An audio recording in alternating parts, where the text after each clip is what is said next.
আসসালামু আলাইকুম। আমি ডাক্তার মোহাম্মদ মারুফ শাহরিয়ার, নাক কান গলা রোগ বিশেষজ্ঞ ও সার্জন। পেনভিশন টিভির আজকের এই ডক্টরস চেম্বারের পক্ষ থেকে সম্মানিত দর্শকদেরকে স্বাগতম।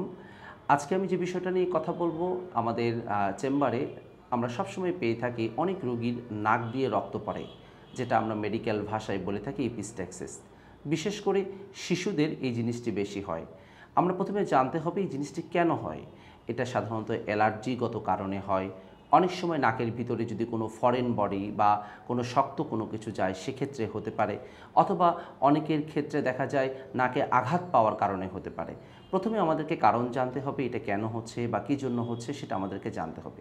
যদি এটা অ্যালার্জিগত কারণে হয় তাহলে অ্যালার্জির যে চিকিৎসাগুলো আমাদেরকে নিতে হবে, মাস্ক পরিধান করা, গরম পানি লবণ দিয়ে একটু কুলকুচি করা, ঠান্ডা অ্যাভয়েড করা, এবং সাথে সাথে আমাদের যে কাজটা করতে হবে, কিছু অ্যালার্জিগত ড্রাগ যেরকম ফেক্সোফেনাডিন, মন্টেলুকাস্ট গ্রুপের ওষুধ আমরা সেবন করব, এবং নাক বন্ধ থাকলে আমরা স্টেরয়েড কিছু স্প্রে ব্যবহার করতে পারি। যদি দেখা যায় এই রক্ত পড়াটা আঘাতের কারণে হয়, সেক্ষেত্রে আমরা অনেক সময় একটা এক্সরে করে দেখি আঘাতটা গুরুতর কিনা, কোনো হাড্ডি বেঁকে গিয়েছে কিনা। যদি এই রক্তপাতটা বন্ধ না হয় সেক্ষেত্রে আমরা নাকে প্যাক ব্যবহার করে থাকি, আমরা অ্যান্টেরিয়র নেজাল প্যাকিং বলা হয়। এটা দিয়ে আমরা 24 থেকে 48 ঘন্টা ওয়েট করি। অনেকের ক্ষেত্রে, অধিকাংশের ক্ষেত্রে এটা ভালো হয়ে যায়। আবার অনেক সময় দেখা যায় নাকের ভিতরে কোনো ফরেন বডি, কোনো পুঁথি, কোনো বল, কোনো পয়সা, ছোট বাচ্চারা খেলার চলে এটা চলে যায়। সেক্ষেত্রে আমরা সাথে সাথে আমরা যন্ত্র দিয়ে এটা, এই ফরেন বডিটাকে যদি আমরা ফরেন বডি হুক দিয়ে বের করে দিই, সেক্ষেত্রে তার ব্লিডিং অনেক সময় কন্ট্রোল হয়ে যায়।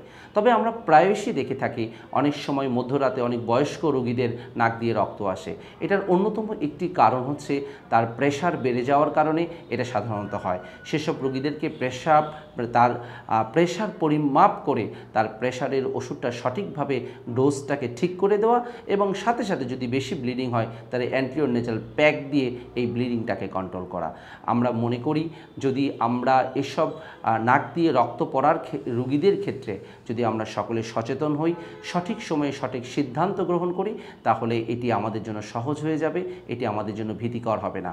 আমি পেনভিশন টিভির পক্ষ থেকে সকল দর্শকদেরকে আশ্বস্ত করে বলতে চাই, আসুন আমরা যেই কারণে এই সমস্যাটি হচ্ছে তার সঠিকভাবে পরিমাপ করে তার চিকিৎসা গ্রহণ করি।